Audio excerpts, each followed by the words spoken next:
में तारीखों का ऐलान के बाद एमपी की महाभारत में जुबानी जंग तेज हो गई है। मंत्री गिरिराज दंडोतिया ने कमलनाथ पर बड़ा आरोप लगाया है। दंडोतिया ने कहा कि सीएम रहते हुए कमलनाथ ने सिंधिया समर्थकों को खरीदने की पेशकश की थी। कमलनाथ ने सिंधिया खेमे से अपने पक्ष में आने के लिए दबाव भी बनाया था। गिरिराज दंडोतिया ने यह आरोप कांग्रेस के गद्दार कहने पर लगाए हैं। दंडोतिया के आरोपों पर दिमनी से कांग्रेस प्रत्याशी रविंद्र सिंह तोमर ने पलटवार किया है। तोमर ने कहा कि दंडोतिया कमलनाथ पर झूठे आरोप लगा रहे हैं। सिंधिया खुद को पार्टी से बड़ा नेता मानते थे। तो लगातार आरोप प्रत्यारोप का दौर जारी है और एक और बड़ा आरोप ये लगाया गया है।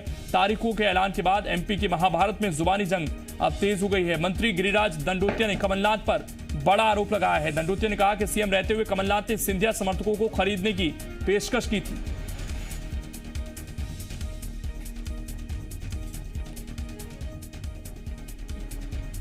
तो ये गंभीर आरोप हैं जो लगाए गए हैं और ये कहा है कि कमलनाथ ने सिंधिया समर्थकों को खरीदने की पेशकश की थी और अपने पक्ष में लाने की कोशिश की थी।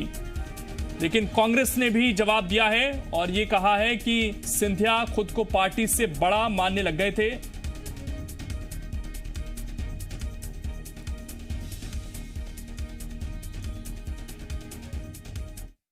पंद्रह महीने की सरकार में कोई जनता के हित का काम किया हो तो वो सामने बताएं, जनता को बताएं।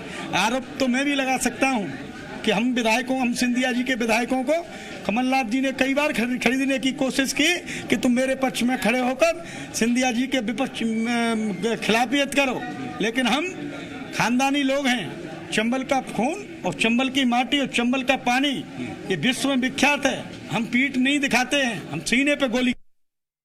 ये बात बिल्कुल निराधार है। ये कमलनाथ जी ने कभी किसी से नहीं कहा। ये सिंधिया जी का जरूर ये काम रहा कि वो जरूर उन्होंने मेरे से भी एक बार कहा था कि कांग्रेस नहीं सिंधिया। एक बार हमसे भी ये बात कही थी उन्होंने, मैं उसका गवाह हूँ। ये कमलनाथ जी कभी नहीं कह सकते ये चीज़, क्योंकि वो 45 साल का उनका राजनीतिक अनुभव है। पार्टी के ऐसे बड़े नेता हैं वो, और उन्होंने पार्टी को अपनी मां माना है, तो ये चीज़ तो वो कभी नहीं कह सकते। और हमारे संवाददाता संदीप इस वक्त जुड़ गए ज्यादा जानकारी के साथ। संदीप, अब तक तो केवल ये आरोप लगते थे कि मिलने का मौका नहीं मिलता था कमलनाथ से, सिंधिया समर्थकों को उनके जो विधानसभा क्षेत्र थे वहां के लिए काम नहीं होता था कुछ। लेकिन ये पहली बार बड़ा आरोप लगाया गया कि कमलनाथ ने भी इन विधायकों को खरीदने की कोशिश की थी। बिल्कुल ये बड़ा आरोप है और हालांकि इस बात में कोई दो मत नहीं है कि जब सिंधिया समर्थक या विधायक जा रहे थे तब इन लोगों से संपर्क करने की कोशिश कमलनाथ ने भी की थी और कांग्रेस के दूसरे दिग्गजों ने भी की थी।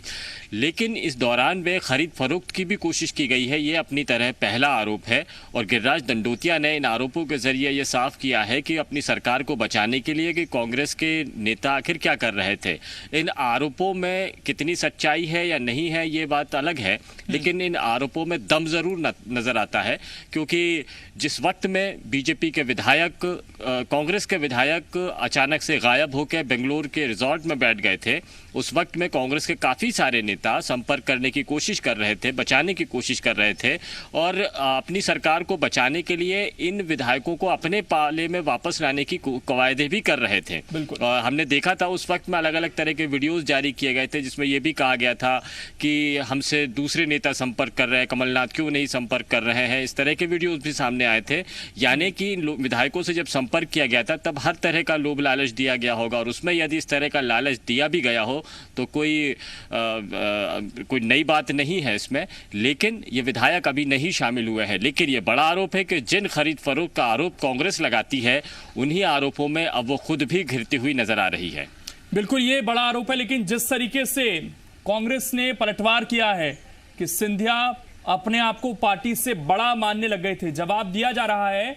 लेकिन बीजेपी इस बात को जरूर बताएगी। ये तमाम लोग जो छोड़कर आए कांग्रेस ये भी बताएंगे कि जब हम बेंगलुरु में थे तो हमसे जो मंत्री मिलना चाह रहे थे, दिग्विजय सिंह भी गए थे मिलने के लिए, जीतू पटवारी भी गए थे, तो ये जब बातचीत कर रहे होंगे तो जो आज बात दंडोतिया ने कही है कि कुछ तो लालच उस वक्त दिया जा रहा होगा इन्हें, और ये बात अब ये चुनाव में बताने की कोशिश कर सकते हैं।